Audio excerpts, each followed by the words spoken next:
Hi friends, today's topic is addition of a vector.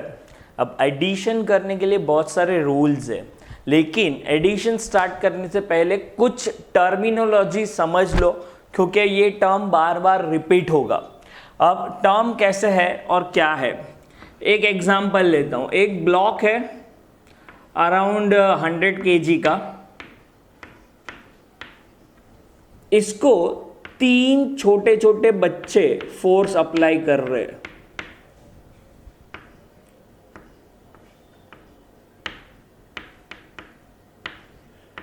ये 3 बच्चे जो इस पे फोर्स अप्लाई कर रहे हैं, कुछ ये डायरेक्शन में फोर्स, और ये है F1, F2 and F3 force. और इसके वजह से ब्लॉक जो फिलहाल A पॉइंट पे है वो B पॉइंट पे चला गया, A से B।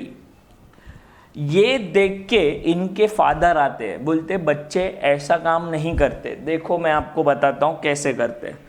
तो अब ये जो 100 kg का ब्लॉक है जो A पोजीशन पे है, उसके फादर ने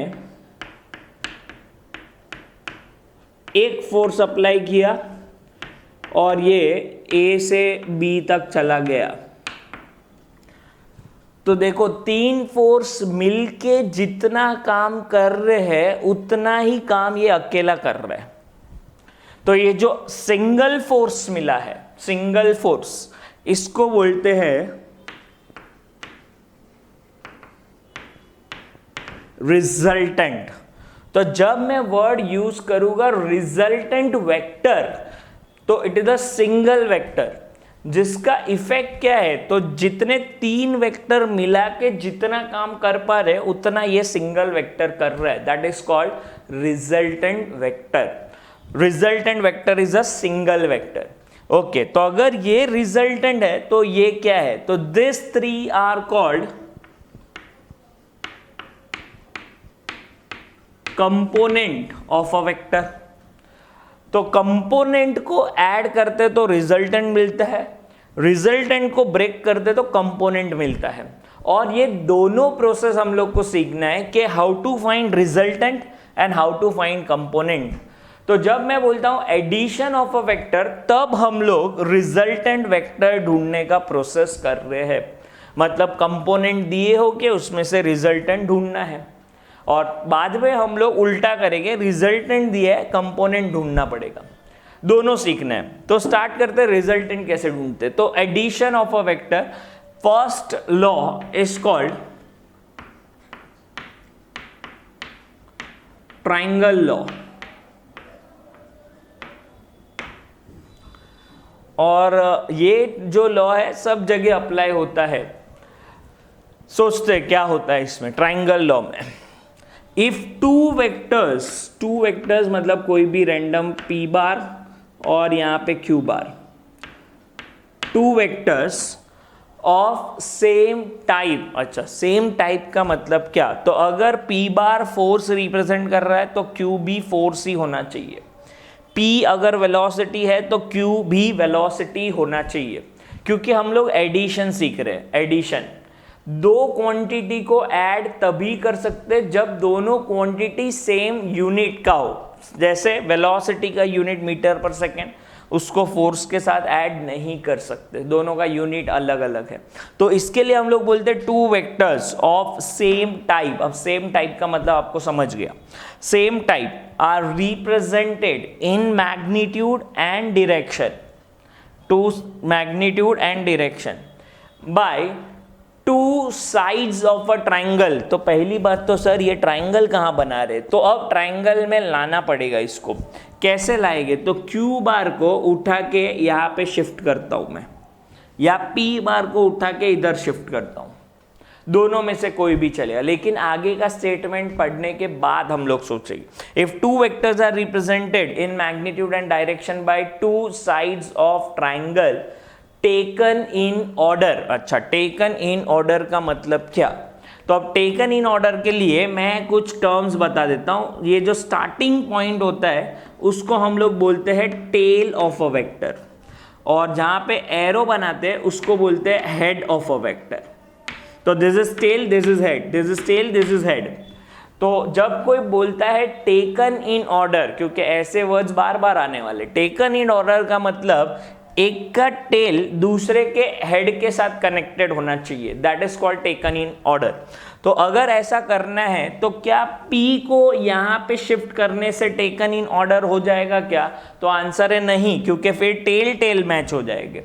तो क्या P को और पीछे शिफ्ट कर देता हूं, तो ये डायग्राम कुछ ऐसा बन गया, ये P बार और ये Q बार। क्या ये टेकन इन ऑर्डर है? तो आंसर है yes, this is taken in order, क्योंकि एक का टेल दूसरे के हेड के साथ कनेक्टेड है।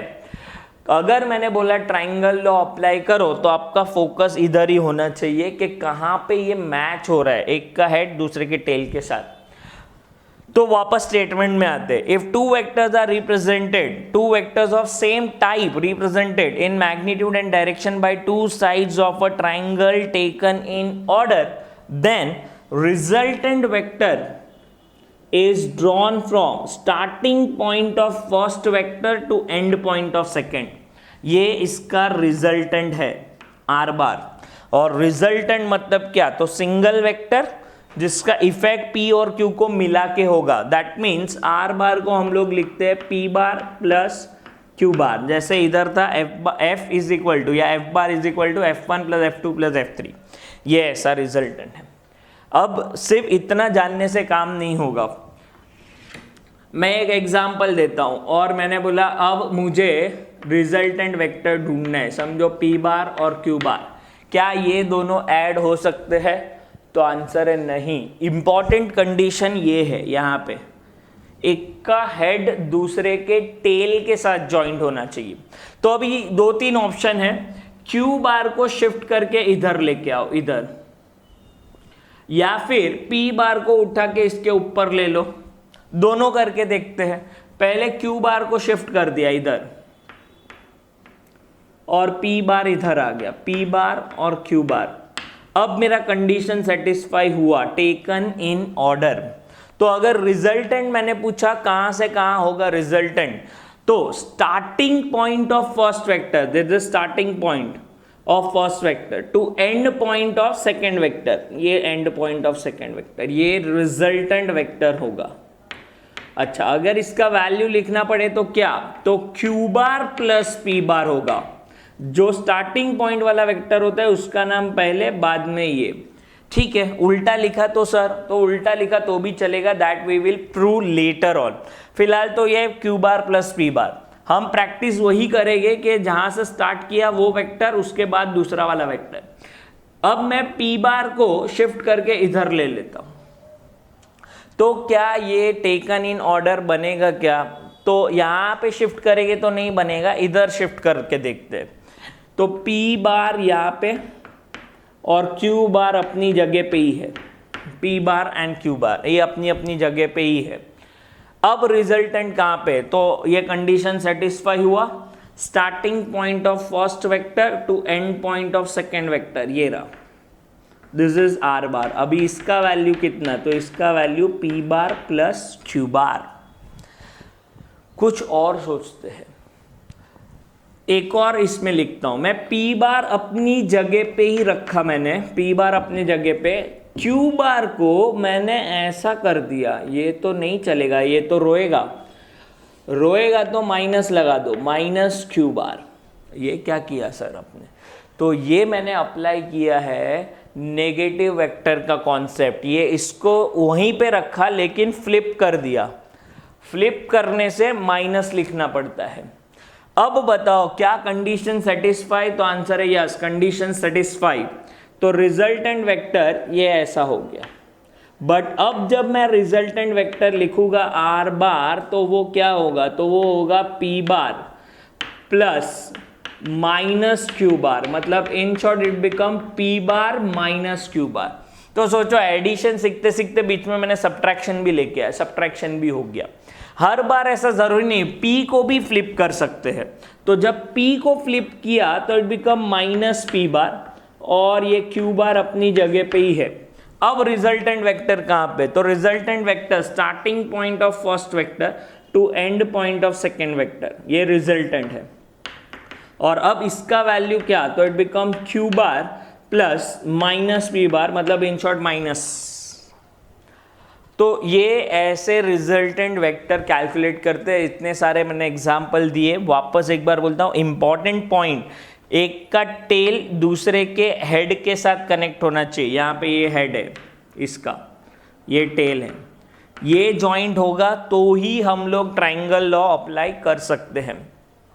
अब नेक्स्ट लेक्चर में हम लोगों को सीखना है कि क्या vector addition and subtraction commutative and associative है या नहीं। For that stay tuned.